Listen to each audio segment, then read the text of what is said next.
Good morning, everyone. It's Judith A. Cope. You're listening to Mad Love. Let's get into it. So, I was just sitting here thinking, the weirdest thing in the world. So, sorry for no show yesterday. I had to take care of some issues with my car. I'm driving to South Carolina to put my mom and my brother, their ashes, into the Atlantic Ocean. That's what my mom wanted for herself. And I figured since they were so close, they can go together. And, it's going to be quite the undertaking. But I was just sitting here thinking, it's just so weird that we amass all this stuff and we have all this stuff. And then when we die, someone comes right behind you and throws all your stuff in the trash can, or they give it away, or they, keep a couple things. When my aunt died in a facility, the same cousin who helped me with my brother's place, we went in there. We were asked by our cousin, which would be her son, to help, and we just whipped it out. It was like, we cleaned everything because it was a small room, and she just had all the stuff that she was so precious about, and most of it we couldn't even do anything with. She had written her name on the front of all of her new clothes. And it's like, nobody wants to wear this. You can't even give that stuff away. And I don't know. I don't think we understand it or process it enough. But we just amass so much stuff. And then you just have to throw it away. I mean, we probably threw out at least 30 to 40 bags of garbage out of a 1-bedroom apartment. And then we gave away like several bags, I would say we gave away 10 bags of things that a medical supply place could use. And, so we did that, and we gave away a lot of food, but we threw away as much food because it was expired, and nobody that he hired cared to look into the cabinets and see what was not fit for consumption. I don't know. We live in such an interesting world where we pray for abundance. We have it all around us, and then we just take everything for granted. If you are sick in this year, you're going to be able to go home with home health, and you're going to have all the bandages and supplies, and like they're going to load you up, but they're going to expect you to do stuff with it, like take care of yourself and hire people who know how to put on the bandages and change dressings and all the things that you may or may not need. My brother had about 6 home health companies. Every time he left the hospital, he had a different home health company. It was that inconsistency I don't understand. But he wasn't a detail guy. And I was talking to somebody, my former coworker, Chris, and I was like, yeah, my brother liked double Whoppers. And he was like, oh, yeah, you used to be able to get a triple Whopper. And I was like, thank God he didn't know about that. My God, that is a lot of Whopper. But my point is, you're going to have all of these things, and you're going to amass all this stuff. But really, in the end, it's the quality of the relationships you formed while you were here that really, I think, is the difference maker. How you feel about the people you love, and do they love you back? The families you made, the nuclear family you were born into, the family you go off and create in the world on your own. How do your friends feel about you? How do people feel when you walk into a room? And you can't, there's no way to buy that. You can't buy that and show that and put that on display. It's not a thing, but it's probably the only thing. It's the quality of the time that you spent here. And you can have a million things, but it doesn't matter if you just,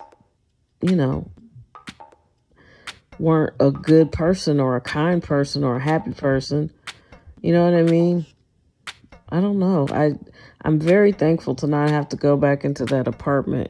It had such dense, heavy energy.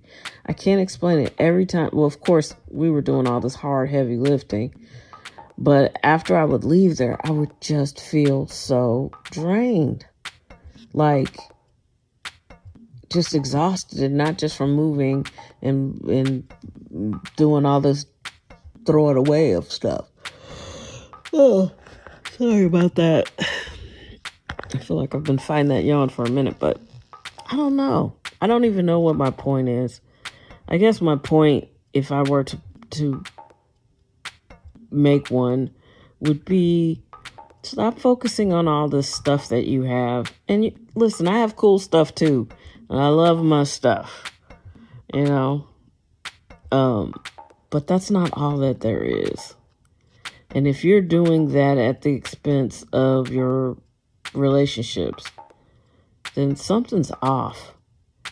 And, I was just watching one of these studies where a doctor was telling us how people who have strong social skills through their 80s and 90s have much better health than people who aren't social.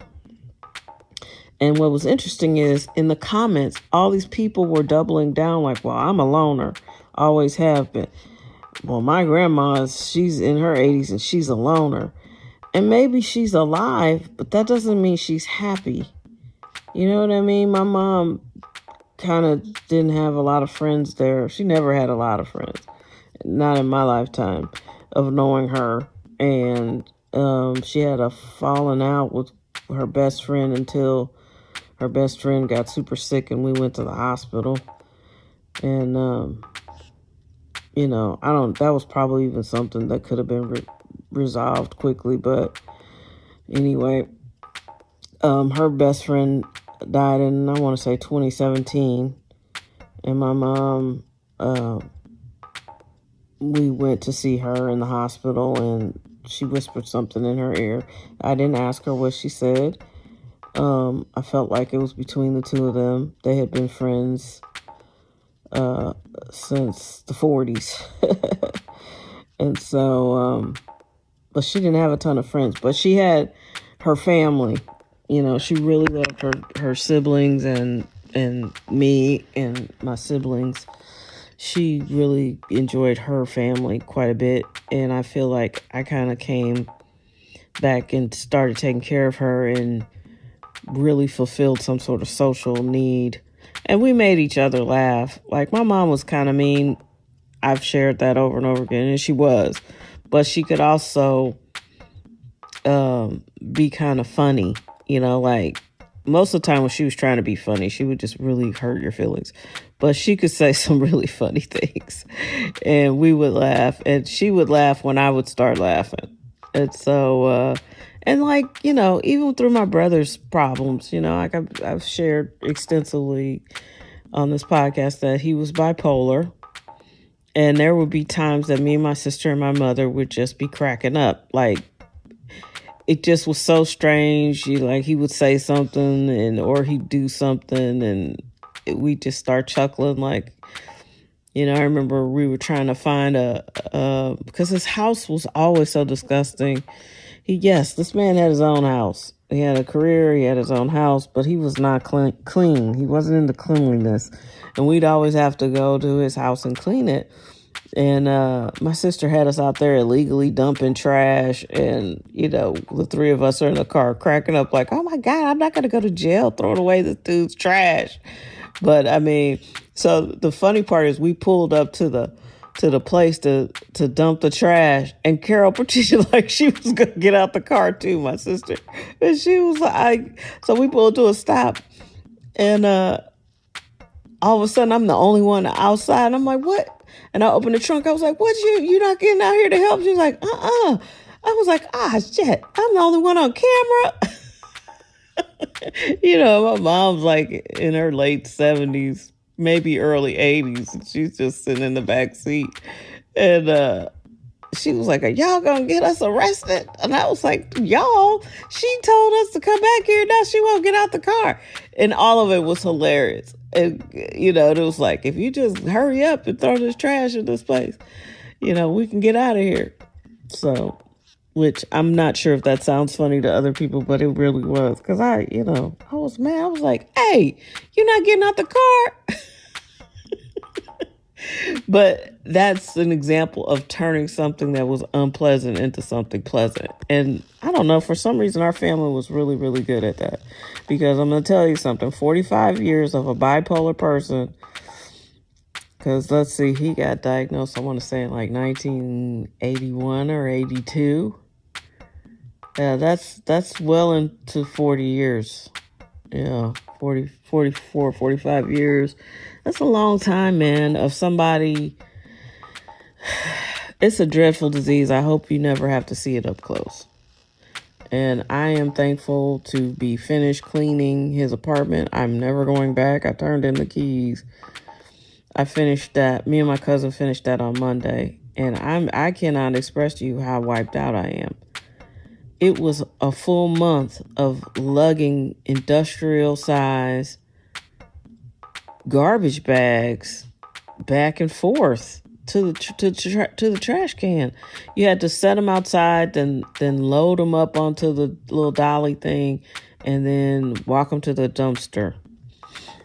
And the bags were so heavy. He had so much shit. I don't understand. But I'm trying not to dwell on it. I'm trying to just focus on being relieved. And finally, maybe for a little while, I can focus on my own stuff. But it seems like every time I've been focused on something, I just get pulled away. But that's on me. I have managed to keep doing a newsletter. I have mainly done it every week. I might go back to doing it weekly. So far, I've done 3 issues in a row. It's good quality stuff. I'm getting good feedback on it. I would like for people to sign up if you haven't signed up already. It's just good advice, and it's the newsletter I would have wanted if it had existed while I was a full-time caregiver. Because you just wake up in the middle of the night with this person who's sick, or they had a fall or whatever, or you're fighting with your siblings, or, which I didn't have, but a lot of people have. I hear that all the time. I'm very thankful my siblings did not fight with me about the care. But I hear it all the time about, people disagreeing about, what the main caregiver is doing with mom or dad. And it's like, but they don't want to come over and help. They just want to talk about you. So it's a lot to take on, and more of us are going to be taking it on. There's 55 million caregivers. I've heard as high as 63 million caregivers that are unpaid in America right now. That's a lot of people. So that means there's a lot of sick people too. And,